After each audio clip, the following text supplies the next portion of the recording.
All right, happy Monday evening to all of you out there. The Chad Valdez YouTube channel coming at you, and I appreciate you for joining in and tuning in. That always means so much to me that you do so. And coming on here to have some sports talk for you to take a look and to listen to via the YouTube channel. I hope and I invite and encourage you to subscribe to it.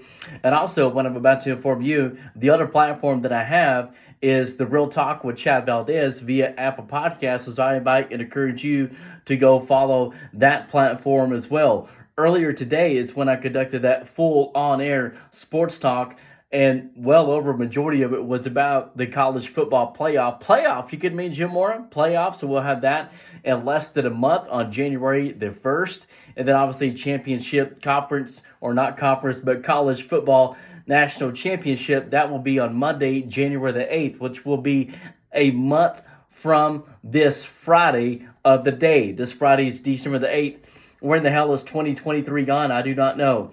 So I invite you to encourage you when you have a longer open window of time to go and tune into that. I took a deep dive into that. And in this one here, for you to take a look and listen, I'm only going to give like a preview, or I should say a shorter version of that, of the college football top four. So I invite, like I say, and encourage you to subscribe to the YouTube channel here, the Chad Valdez YouTube channel. It's Monday night, so that's Monday Night Football. Got the game going on right now on the other device. The Cincinnati Bengals just scored on a long touchdown drive, like 9 plays, 82 or 92 yards is what it was, and they tied the game up 7-7, 12 minutes left to go in the first half.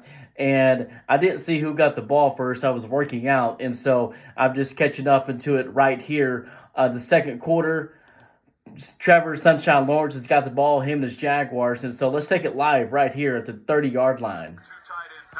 35. Farrell in the lineup. They bring in an extra offensive lineman, Blake Hance. Third time they've done that already in this game. And ETN gets a first down with a 2-yard pickup.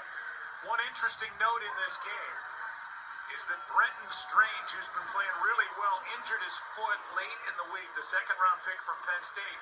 So that man, Doug Peterson, had, I'm sure, a great moment with his son Josh, who's been on the practice squad. He's bounced around. Oh, wow, how about that? I had no idea. With a couple of different teams.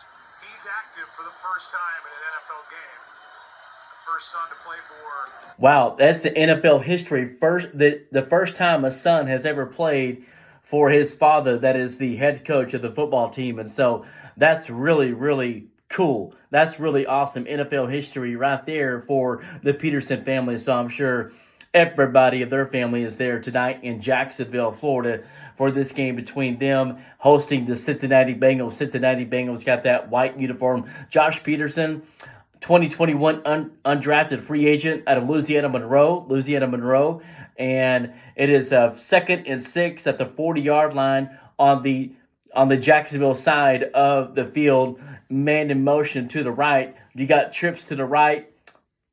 How was that not an illegal? Oh, there was a tight end. Okay, but I said that's an illegal formation. He wasn't covered up, but he was. And so that's about a nice 15, 20-yard game there to the 45. And so I'll go back to that here in just a second of Joe Buck, Shore Aikman, all the call for that. So majority of this, what I'm going to stick to, everybody, is the college football top four. And I believe that they got it right.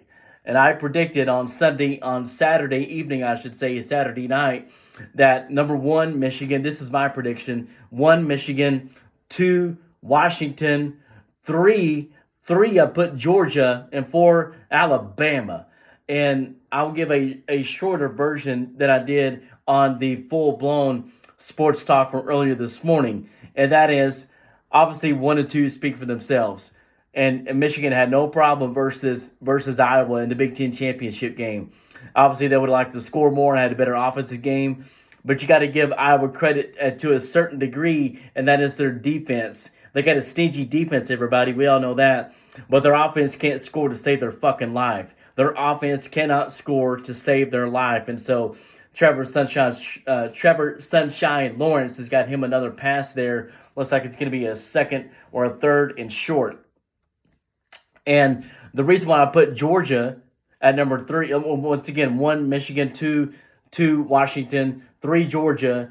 The reason I would put them there, because they were number 1, obviously lost to Alabama. Alabama definitely deserves to be in the top 4. because they're the SEC champions. You cannot. There's no way in hell. There's no way, or should I say on God's green earth, that you cannot have the SEC champion, even though they have the one loss second week of the fucking season, and that was to the Texas Longhorns. And so I'll get to that here in just a second of the Texas Longhorns, which I really do not like talking about because you see that right there.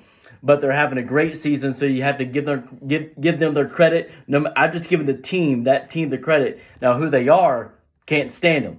Hate the Longhorns. Digress. So I believe that the Georgia Bulldogs are a better team than the Texas Longhorns. I don't now say that they would boat race them in a game, but I feel really confident that Georgia would. Obviously, they wouldn't. I don't know, struggle. Whatever, it'd be a good game most likely.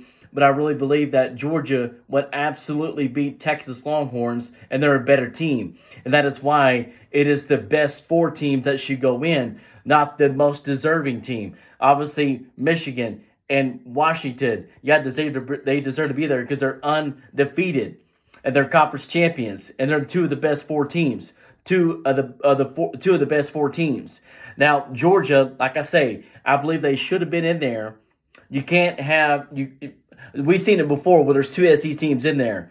But Georgia, they lost their first time in 29 to 39 games, and they're the back-to-back defending national champion.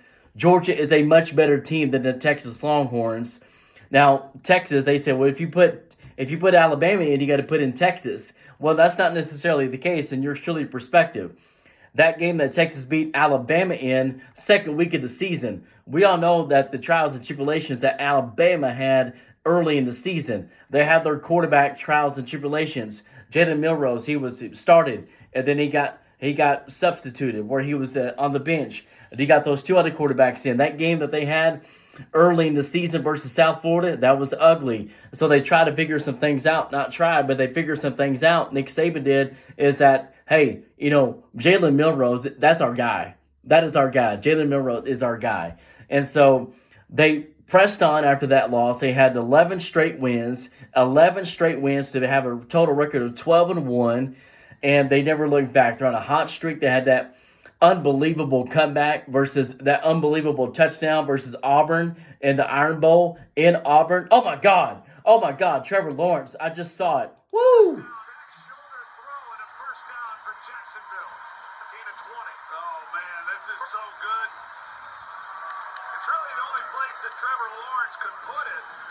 Saw the corner of my eye. And so he's playing tight coverage, but just put it on the back shoulder, and man, it doesn't get any better than this. You see the tight coverage Calvin there, Ridley? and Ridley just able to adjust on the fly, does an outstanding job. Wow, that's fantastic. So I'm going to do a little play-by-play myself. You got a 1st and 10 at the 22-yard line, driving into the Cincinnati end zone. You got trips to the left, twins to the right, shotgun, Trevor Sunshine Lawrence marks it up, pass out to the left. Oh, my God, that's going to be a touchdown. Woo! Touchdown, Jacksonville Jaguars. Oh, my God, what a tremendous play. Touchdown, Jaguars. Goes up to the score, 13-7, 22-yard touchdown received by Evan Ingram. Oh, my goodness, what a tremendous play that was. A little screen, not necessarily a screen, a little kind of just shovel pass out to the left. And then he just takes it to the house, dives into the end zone. Down the stretch, he came into the end zone. What a tremendous play that was. Score goes with the extra point here. Most likely it's going to be good, as they all are. It's going to be 14-7 with 6.5 left to go in the second quarter. Let's just keep it right here to see if it's going to be. And the kick is up, and it is good, everybody. Wow, tremendous play there by Evan Ingram from Trevor Sunshine Lawrence. Wow, this is going to be a fantastic game. Just went airborne, everybody. Went airborne from about the 3-yard line and dove into the end zone about a good 2 to 3 yards. And so he just went freaking airborne.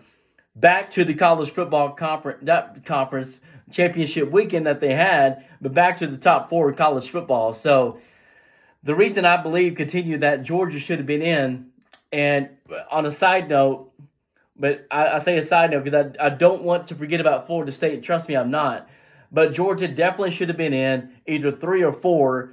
I would have been hard to put them which one. But, Alabama going up from 8 to number 4, that was the right thing. They're the SEC champions. And that's going to be one hell of a game between them and Michigan in the Rose Bowl, everybody. That's going to be a great game. It's going to be a great game versus Washington, too. That'll be the best team that they played all year, next to Oregon. And they beat Oregon twice in a year. And they beat Arizona. Arizona's a good football team. And Arizona State is what, Oregon State. Washington beat them as well. This most likely will be the best team that Texas will face up until this point. Obviously, when they played Alabama, Alabama was not the same team that they just beat the back-to-back defending national championship team of. Absolutely not. We all can agree about that. So I believe that Georgia should have been number 3, and Alabama, yes, stay there at number 4. Georgia's a much better team. They're more of a needle mover than the Texas Longhorns, if you will, especially as of late, especially the entire season. They went through it undefeated, and they only lost their conference championship game by 3 points. It was not a boat race of a game like the Texas Longhorns did to Oklahoma State. Speaking of Oklahoma State, once again, my fighting Texas A&M Aggies, they're playing the Oklahoma State in the bowl again that they had back in the 2019 season. They're going back to the Texas Bowl there in Houston, same stadium where the national championship game will be played on January the 8th. A&M's bowl game is on December the 27th. So I wanted to throw that in there because mention Oklahoma State. So Texas, they boat raced Oklahoma State. Oklahoma State did not belong to be in that game. They had losses in a regular season that were a whole lot worse than what Oklahoma had. Kansas is a really good team compared to what they've been. And they lost to Bedlam because it was a rivalry game. Oklahoma wins Bedlam.